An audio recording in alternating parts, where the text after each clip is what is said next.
Bueno, muy buenas tardes. Yo lo que no sé es... ya se iba a decir, no sé si empezar, porque no llega Begoña, si no... Si antes hablo, antes... Luego mejor nos vamos y ya lo dejamos ahí ante la duda. Muy complicado, ¿no? No, yo creo que no hace falta. Iba a pedir permiso para poder empezar, si la máquina, si es posible, ya directamente. Bueno, ya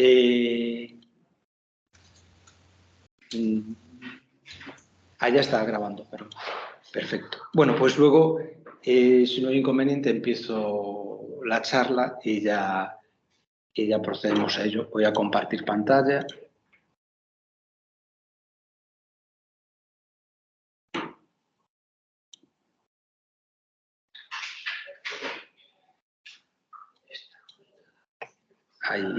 Ahí está. Supongo que desde casa se ve, con lo cual, pues, no hay problema. Bueno, pues muy buenas tardes a todos y, bueno, muchísimas gracias por asistir a esta segunda, bueno, a esta sesión, la primera sesión de la semana, segunda del día, sobre las catedrales restauradas. Y en este caso agradecerle a Begoña el hecho de que me haya invitado y que haya permitido que yo pueda acercarme y presentar un poco también una comunicación, máxime cuando es su santo, y por lo tanto felicidades, ya que es nuestra Señora de Begoña. Bien, el tema no solo es comprometido por lo que se decía hace un momento, sino que además es un tema que coincide en muchas cosas con elementos que parcial o totalmente se han comentado en las sesiones anteriores, o, como es en el caso de la de Mario, que enlaza con la de Begoña y enlazará también con la de José María a última hora de la tarde, porque se trata de analizar las intervenciones en la Catedral de Santiago, pero en este caso una intervención concreta, que es la de 1998, la que se lleva a cabo justamente entre 1997 y 1998.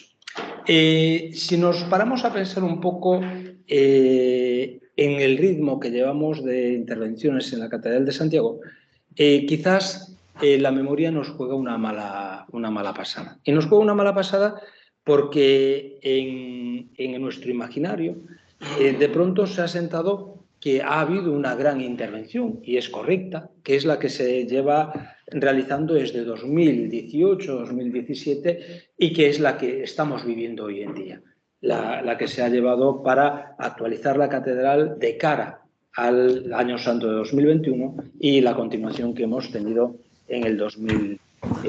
Si entramos en Internet podemos encontrar noticias como esta: el arzobispado sobre la restauración de la Catedral de Santiago, de dónde ha podido salir tanta belleza. Los titulares, que es también con lo que vamos a acabar la charla, en el fondo no dejan de ser fragmentos de una realidad muy manipulada o manipulada con una cierta intención. La belleza de la catedral estaba ahí, no hacía falta buscarlas. Seguramente lo que sí hacía falta era limpiarla. Y ese es un poco el objeto de reflexión. Pero también un poco ver cómo esas programaciones que se van haciendo tienen a veces lagunas que son importantes o que son significativas. De las mismas fechas sería esto: la publicación divulga un proceso de restauración de la Catedral de Santiago, que es la memoria escrita que ha quedado de la catedral actualmente. Si vamos un poquito más para atrás y ya no estamos en el 2017, tendríamos que remontarnos al 2010. Y en ese momento se produce el inicio del proceso de restauración del Pórtico de la Gloria. Diríamos que estos son los hitos del imaginario que tenemos sobre las restauraciones. Dudo mucho, sin embargo, que si a alguien le preguntamos ¿Y qué restauraciones hubo a finales del siglo XX? De pronto podamos decir, pues hubo esta restauración, hubo esta otra, ¿no? Y ya mucho más difícil es preguntarle qué se ha hecho en esos procesos de restauración. Efectivamente, el Pórtico de la Gloria se restaura a partir de 2008, 2009, sobre todo desde 2010, y se paraliza un momento con el Año Santo y vuelve a continuar la restauración hasta que sale el resultado después de esos 12 años de trabajo y más de 50.000 horas invertidas. Todos, sin embargo, nos hemos olvidado de que a la altura, en 1988, para conmemorar justamente el centenario de la construcción del Pórtico de la Gloria, había habido otra restauración, otra primera restauración del Pórtico de la Gloria. Esto nos tiene que servir para hacer una reflexión general. De poco vale que restauremos cada 22, cada 25 años si no limpiamos cada 2 o cada 3 años. Es decir, aquello que Ruskin decía de que menos aplomo y más plomo, que era simplemente más mantenimiento y menos intervención, pues justamente es quizás lo que deberíamos pensar. Y en este recapitular hay una intervención que a mí me gustaría que viéramos con el paso del tiempo, porque las intervenciones hay que verlas también una vez se han realizado, se han aposentado y se ha visto lo que ha pasado. Es la restauración que se produce justamente en torno a 1997 y 1998. Coincide con el plan de catedrales de Caja Madrid y es la colaboración entre la Catedral de Santiago, por supuesto, la Fundación Caja Madrid, cuando invertía en patrimonio, bueno, cuando era Caja Madrid, antes de ser Bankia, y evidentemente la Xunta de Galicia. Con una inversión de casi 300 millones de pesetas. Iba a hacer el cálculo a euros, pero se me ha pasado, con lo cual no me atrevo a decir pero cuántos pueden ser, pero a lo mejor, pues, para que haya una buena cantidad no sería un problema. Puede andar sobre los 5 millones de euros, si no me, más o menos así, a grosso modo, millón arriba, millón abajo, no tiene mayor problema. Bien, ¿por qué es interesante? Esta intervención es interesante porque es la primera vez que la catedral se interviene de modo integral. Se hace además por primera vez teniendo el respaldo de un plan director. Un plan director que se había elaborado a finales de los años 80 y en el cual habían participado Baltar, Almuiña y Arguindey, creo que era. Que son los 3 arquitectos Bartolomé, exacto, que lo definen. Un plan que después ha sido sustituido por otro, pero que sin embargo nos marcaba un poco las necesidades de aquel momento. Si analizamos justamente las intervenciones, en la memoria las podemos ver perfectamente marcadas. Son intervenciones que se centran fundamentalmente en la obra retablística, es decir, en los bienes inmuebles, que se van a extender a elementos de carácter de infraestructura, de obras menores, sobre todo rejería, y que evitan por completo las intervenciones dentro de la fábrica.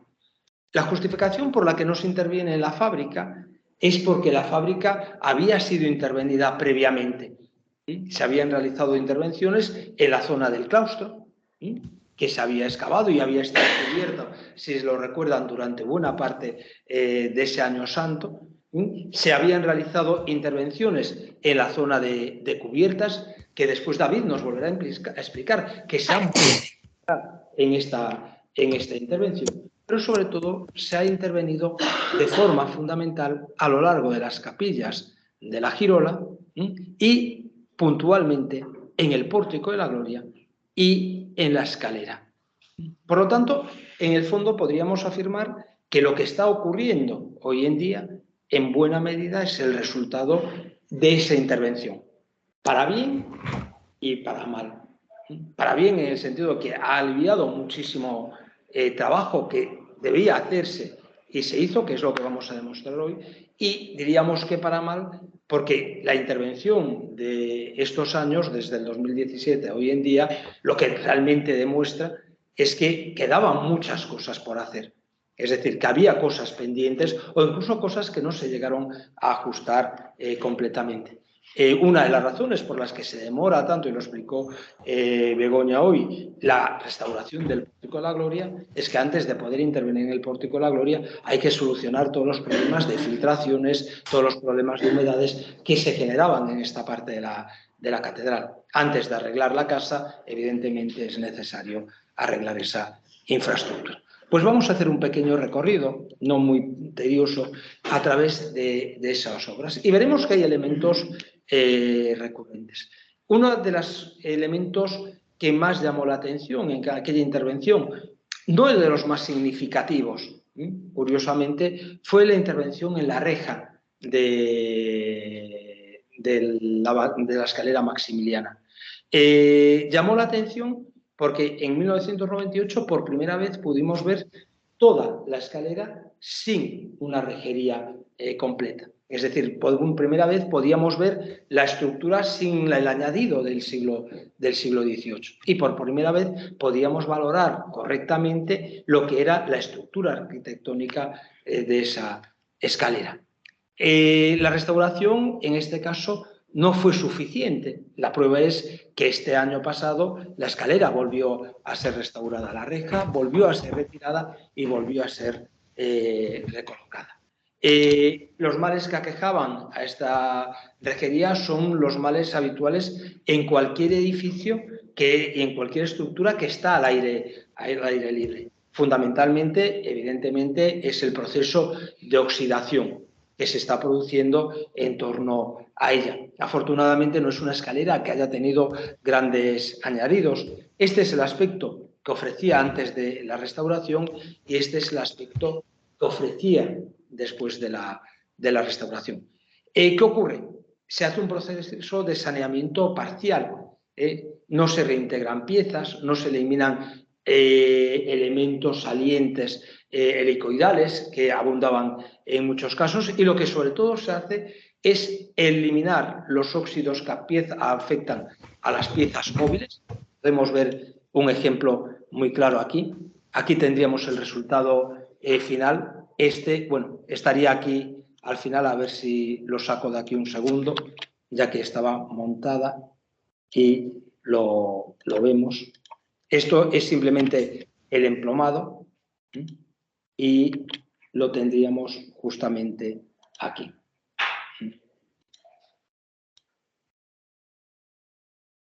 Ahí está.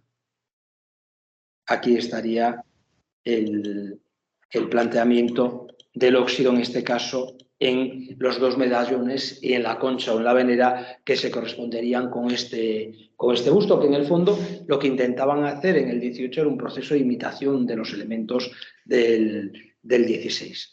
Pero sería un poco el proceso de saneamiento que se lleva a cabo. Como ven, al final lo que se hace es quitar la herrumbre y pavonar o volver a pintar la estructura de la reja, pero sin un saneamiento completo de la misma.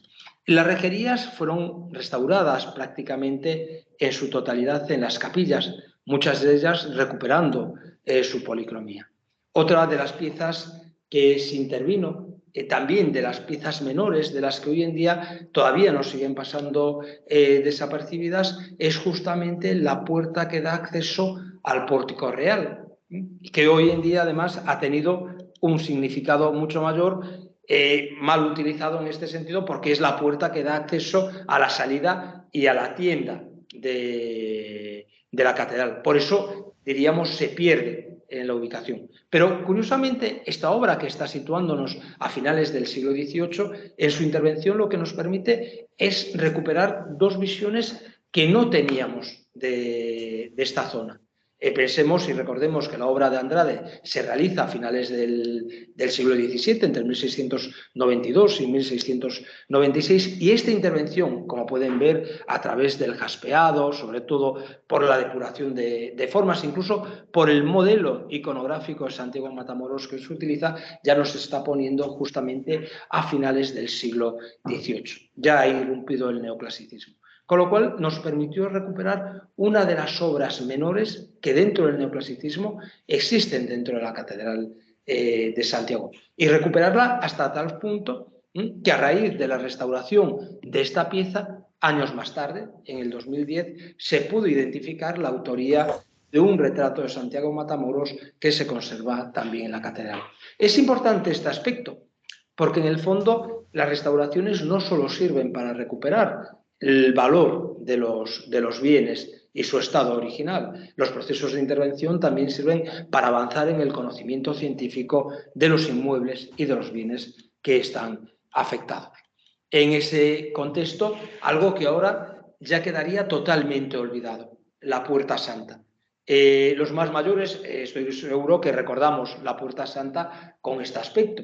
En el 99, en el año santo de 1999, en el cual realmente lo que se hace básicamente es recuperar la policromía de las cruces de conservación, incorporar y recuperar el texto y recuperar la policromía de las esculturas medievales.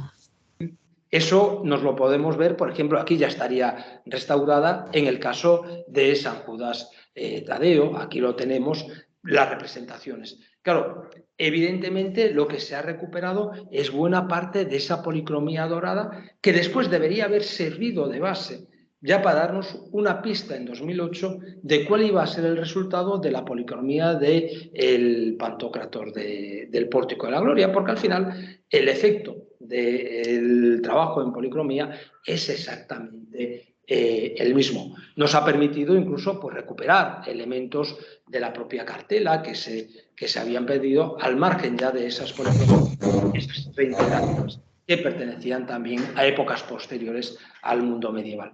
Y por supuesto, algo que hoy en día ya solo podemos ver en el museo. Si hoy vamos a la Puerta Santa, lo que nos encontraríamos aquí sería una puerta de bronce hecha por Suso de León, que es una puerta que busca un poco ese paralelismo con las puertas santas de San Pedro del Vaticano, que ennoblece evidentemente el espacio de la catedral y concretamente este punto. Lo que vemos aquí, sin embargo, es algo igualmente interesante. Es el cortavientos que en 1993 realiza Francisco Leiro para el proyecto de ese año santo. Y justamente veríamos la solución. Hoy este cortavientos está directamente colocado como pieza de escultura contemporánea dentro del Museo de la Catedral. Por lo tanto, también es interesante que vayamos recuperando esa memoria de cómo fue la catedral, ya no tanto hacia un pasado muy remoto, sino incluso en un pasado mucho más cercano.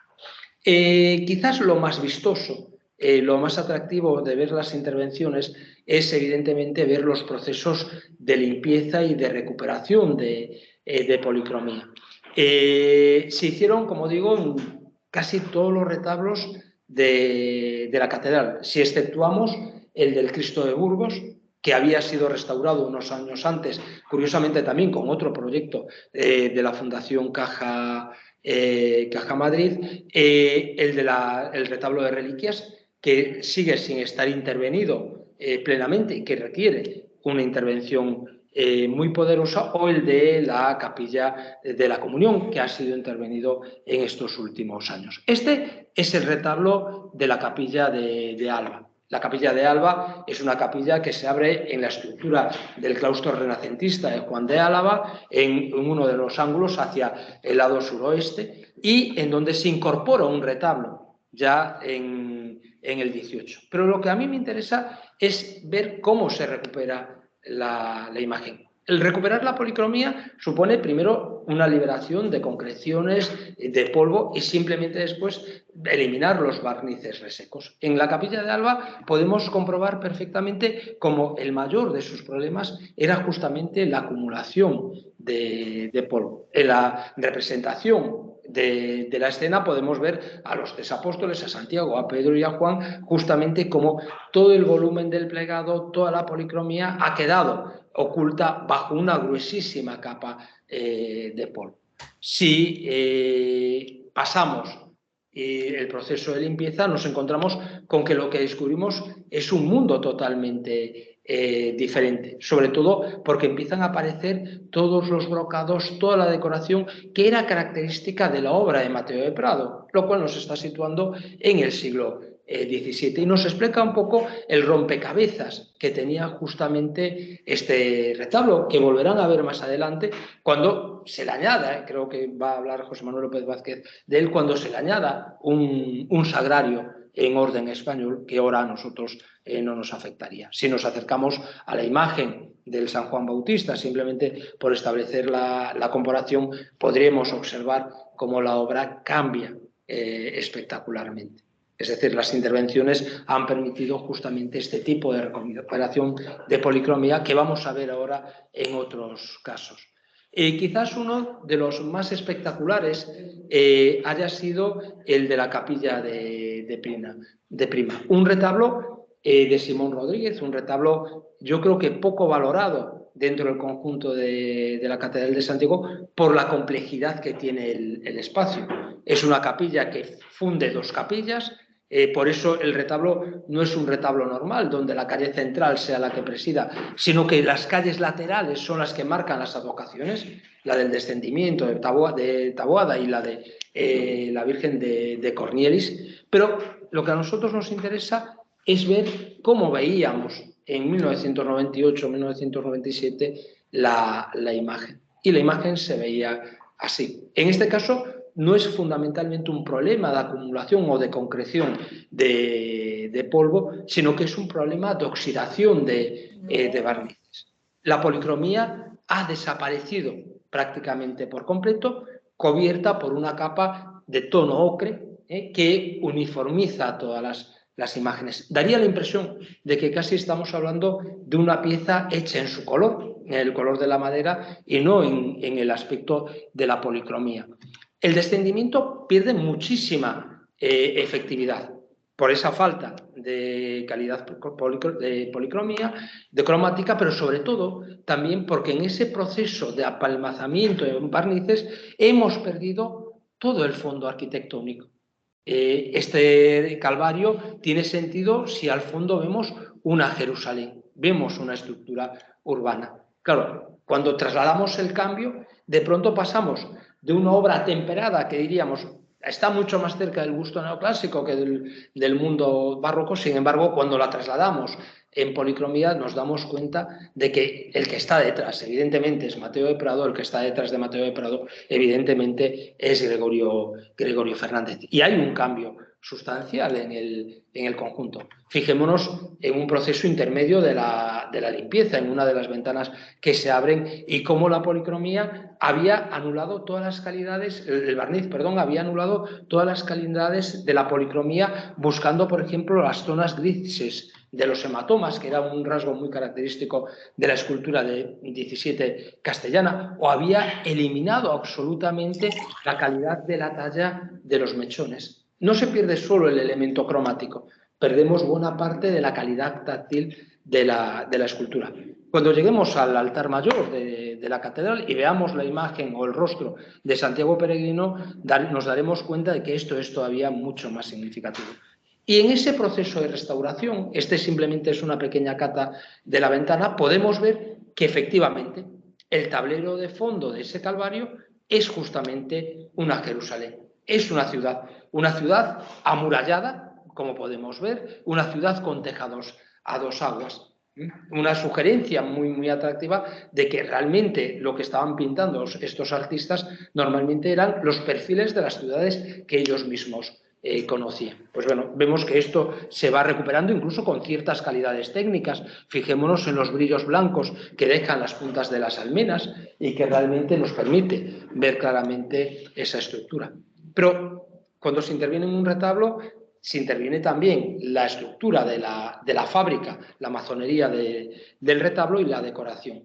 Simplemente esta muestra nos permite encontrar algo que se había perdido. En este caso es un problema no de barnices, sino de una mala práctica que se hacía ya desde el 19, pero que en el 20 abundó mucho, que era la aplicación de purpurina. La purpurina era mucho más barata, evidentemente, que el pan de oro.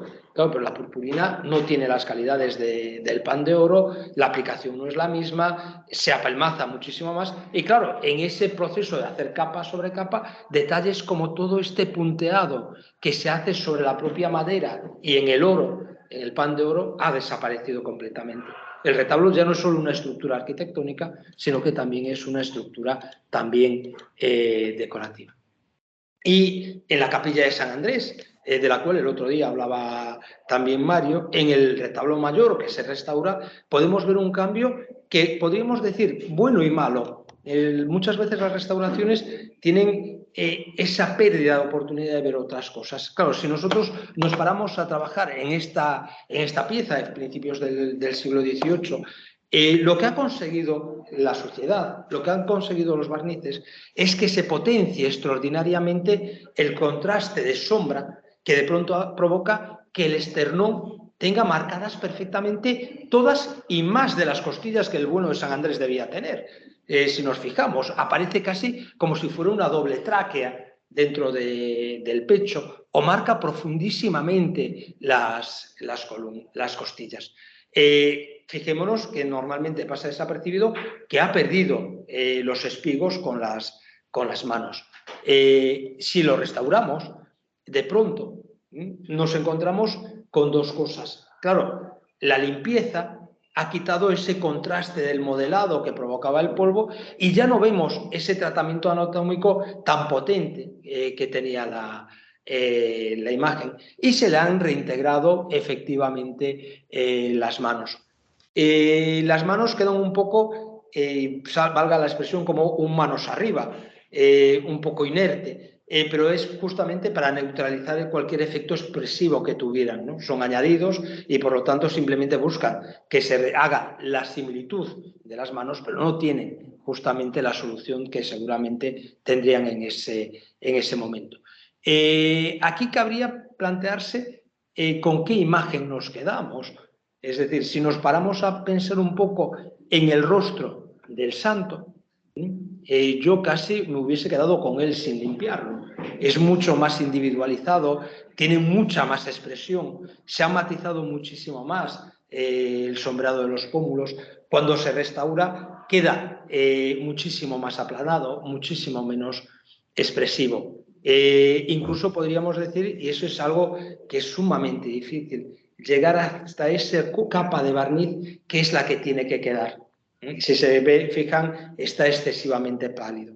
Seguramente habría que haberse quedado en una capa previa, pero eso es muy fácil decirlo hoy, pero no es tan fácil decirlo y defenderlo o justificarlo en su momento. Algo que para mí es interesantísimo es cómo se recupera la pintura. No podemos decir que la Catedral de Santiago tenga grandes conjuntos pictóricos, los tiene, pero no son realmente lo que nos llama siempre la atención, ¿no? Pero fijémonos cómo el proceso de restauración recupera piezas tan curiosas como esta dolorosa. Estamos en el retablo de San Antonio de Padua, que está justamente al lado de la capilla de San Andrés. Aquí podemos ver cómo está afectado por acumulación de polvo.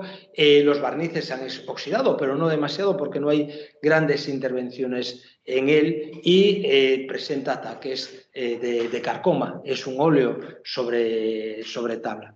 Si lo restauramos de pronto, lo que empezamos a descubrir son todas las calidades que había detrás de esa capa de suciedad. Veamos la diferencia de calidad de textil entre el manto y el velo que cubre el rostro de María, o el modelado que aparece en el rostro, en la punta de la nariz, que si se fijan se convierte en una bola que no existía en la pieza cuando estaba sin restaurar. Pero es un pequeñísimo detalle que prácticamente no se percibe a simple vista, ya que está en la parte alta del retablo.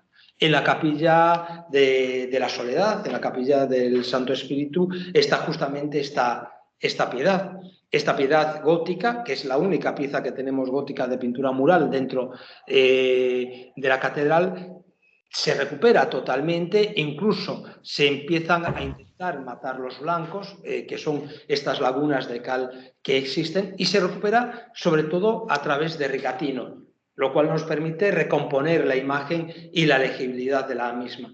Aquí están funcionando plenamente los criterios del restauro crítico que proponía Brandi, ¿no? Es decir, la instancia estética superpuesta con la instancia histórica permite que recuperemos la imagen completa. No solo se recupera la vivicidad del color, también se recupera la legibilidad de la imagen.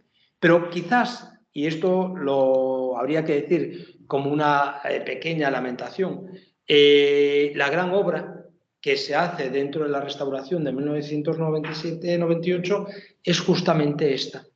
La capilla de Nuestra Señora de la Azucena o la capilla de San Pedro. Hablaba Mario el otro día de ella.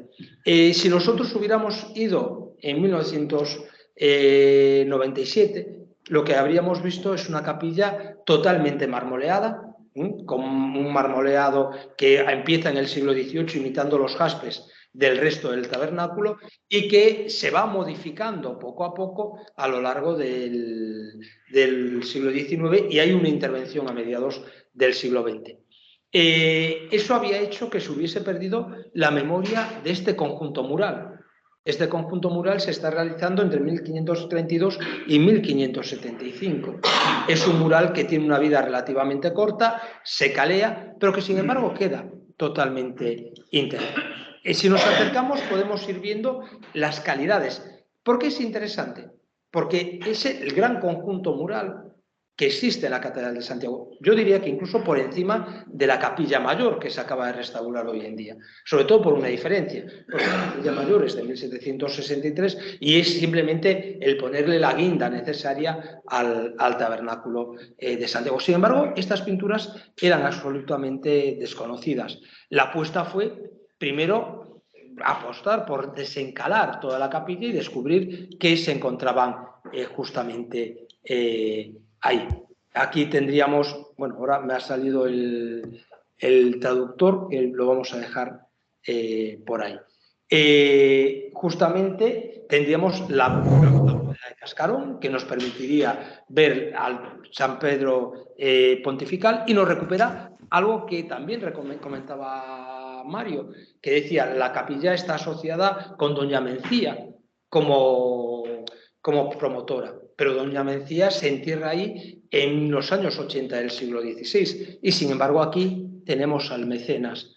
Doña Mencía era viuda de don Álvaro de Sufín, muy probablemente, no lo podemos certificar con seguridad.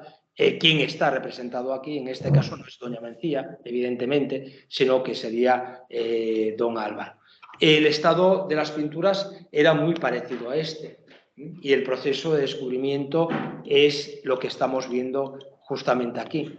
Medallones que nos hablan del siglo XVI en un lenguaje muy próximo al que podemos encontrar en la fachada del Tesoro o al que podemos encontrar en el Colegio de Fonseca, pero a diferencia de aquellos que son esculpidos, en este caso son tallados, calidades de rostros tan expresivos que nos están hablando ya de un renacimiento perfectamente asumido, con problemas, es decir, con problemas compositivos, pero imaginémonos y veamos la cal que tenían, las capas de cal que contaban en estos espacios. Aquí tendríamos otro detalle, fijémonos en la calidad del dibujo y en las calidades cromáticas para trabajar simplemente con una monocromía en tonos ocres, o la calidad de este Santiago que aparece justamente en la entrada. Se recupera todo el conjunto y este, sigo diciendo, para mí es el gran logro o el gran avance que se produce en la restauración de la Catedral de Santiago en este momento. Este era el aspecto cuando se iban desencalando las piezas y se iba revelando la imagen. Tenemos que pensar que aquí así ha habido una apuesta muy arriesgada. Se tenían capas que daban o permitían pensar que realmente podría estar toda la pintura, pero no había la ciencia o la seguridad exacta de que fuera así. Sin embargo, hay una obra que ocupó buena parte de la prensa, como veremos, y que, igual que ocurrió este año, ocupa todo el centro de atención, que es justamente el baldaquino, el conjunto del baldaquino de Andrade. Aquí lo veríamos restaurado. Nos permitió justamente hacer algo tan significativo, como levantamientos de cómo era esa estructura dibujada. Por ejemplo, algo muy interesante que normalmente no se ve porque está el platal de pose, como es descubrir la estructura de arquería que crea López Ferreiro para que se pueda ver directamente la tapa del sepulcro, ya no solo por la parte posterior, sino por la parte delantera. Ver la lectura exactamente igual por la parte posterior. Ese sería uno de los elementos más importantes. Evidentemente, la intervención se quedó corta y esto es algo que justifica de nuevo la continuidad y que justifica un poco la explicación que decíamos, esa necesidad de que haya mantenimiento y programas de intervención. El proyecto se centró fundamentalmente en la estructura barroca de madera, en su saneamiento, en el baldaquino. Es decir, afecta a toda la capilla mayor, tanto en planta como en las alturas, con sus palcos correspondientes. Marcaríamos toda la zona que rodea con columnas salomónicas la capilla mayor y evidentemente todo el forrado interno de esa capilla mayor. No se atrevió o no se dio el paso que se dio ahora, que es limpiar de buena parte de las estructuras de lámparas, etcétera, esa capilla mayor que metía mucho ruido. Pero también es cierto que al eliminar parte de los elementos se ha eliminado parte de la historia de esa capilla. Es algo que... pues sí, tiene mucha razón lo que dice, me gusta lo que dice, me gusta cómo lo dice. Bueno, seguimos. Vamos a ir rápidamente para no acabar con detalles cómo estaban los ángeles tenantes y que veamos cómo están ahora. Evidentemente, menos colapsados de suciedad, de concreciones, como veíamos en los retablos del Alba o del Calvario, pero el oscurecimiento de los barnices es palmario, es claro. Lo mismo podríamos hacer si comparamos las imágenes de las virtudes. Fijémonos que realmente todo ha terminado casi a un tono de barniz dorado, que parecía que todas las imágenes eran doradas, cuando Andrade las diseña perfectamente como imágenes policromadas, que es la lógica dentro del retablo, diferenciando lo que es estructura de lo que es figuración. Y quizás lo más interesante que también sirvió, fue una recomendación cuando se elabora el pórtico, es ir a los estudios que se hace de la cabeza de Santiago. Este era Santiago antes del 97, es decir, un Santiago que o pasó por un solarium, o si no nos explica muy bien. Este es un Santiago que se va limpiando, pero fijémonos que se pierden muchísimas calidades táctiles dentro del conjunto, y este es el resultado ya del Santiago restaurado. Quizás con un lifting excesivo dentro de la intervención, pero está, porque volvemos a lo mismo. La policromía, la base de la policromía es policromía del 17, que es un poco la que tendríamos en el Pórtico de la Gloria, y aquí se han omitido totalmente las zonas rosadas de los pómulos, se ha marcado mucho los mechones de la barba o el bigote, se han estilizado, se ha ido perdiendo buena parte de esa calidad, pero hemos recuperado alguna de las cosas interesantes. Lo mismo podríamos ver en la cabeza de Santiago. Esta es la cabeza de Santiago, del Santiago peregrino. Aquí estamos viendo otra afectación que era muy habitual, que era la del humo negro de las velas. El barniz ya no se vuelve dorado, sino que se oscurece, adquiriendo ese tono oscuro, casi negro. Este es el resultado final. El cambio de calidades es espectacular en la imagen, y gana evidentemente la talla, y lo tendríamos ya de nuevo recolocado justamente en su punto. Con esto, y ya termino porque ya creo que me toca el momento, habríamos visto ese recorrido. Quizás mi lamentación, y la uso muchas veces, es cómo en el año 98 se percibió esto a través de la prensa. Solo traigo una imagen, pero podría traer más. En ese año, y no lo comenté, por primer año se cerró la catedral durante una semana entera. El problema era un proceso previo para restaurar los retablos, que era de desinsectación, para eliminar todos los xilófagos. Eso provocó crear una cámara de gas dentro de la catedral, pero curiosamente las noticias que salían en el periódico eran titulares como la limpieza de la catedral de Santiago, la ruina, el viaje de subida a los peregrinos. Peregrinos que declaran que no entienden por qué habían tardado más de 500 años en limpiar la catedral. Titulares en los cuales se hablaba de que la carcoma devoraba y estaba a punto de hacer caer el retablo mayor.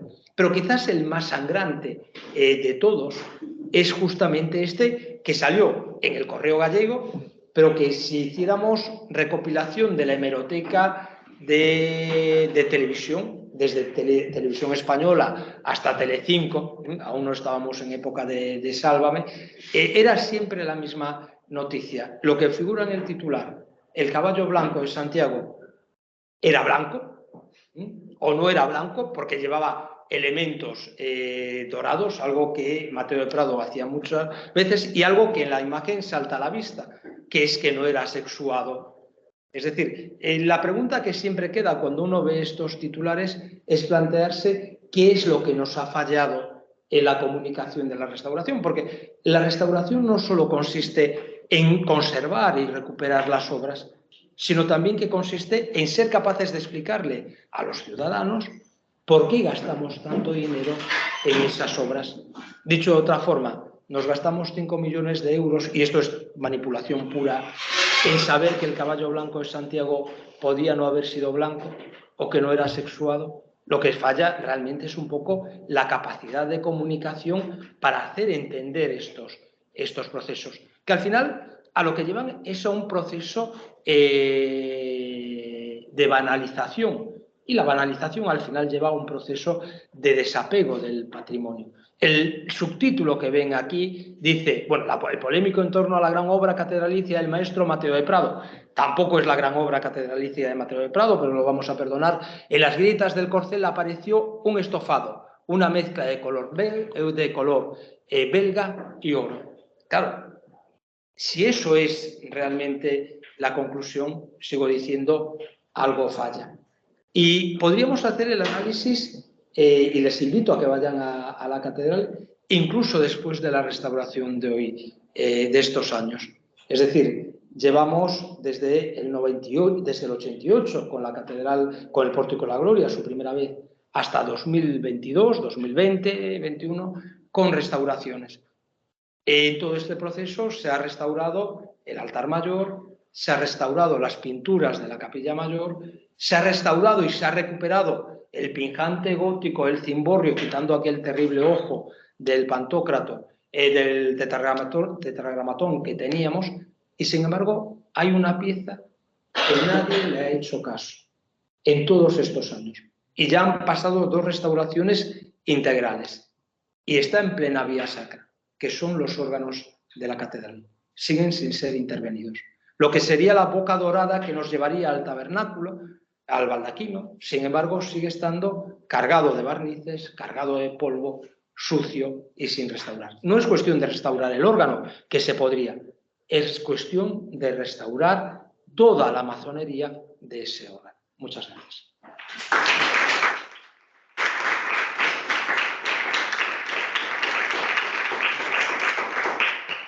Me retiro. Gracias, Juan. ¿Alguna pregunta?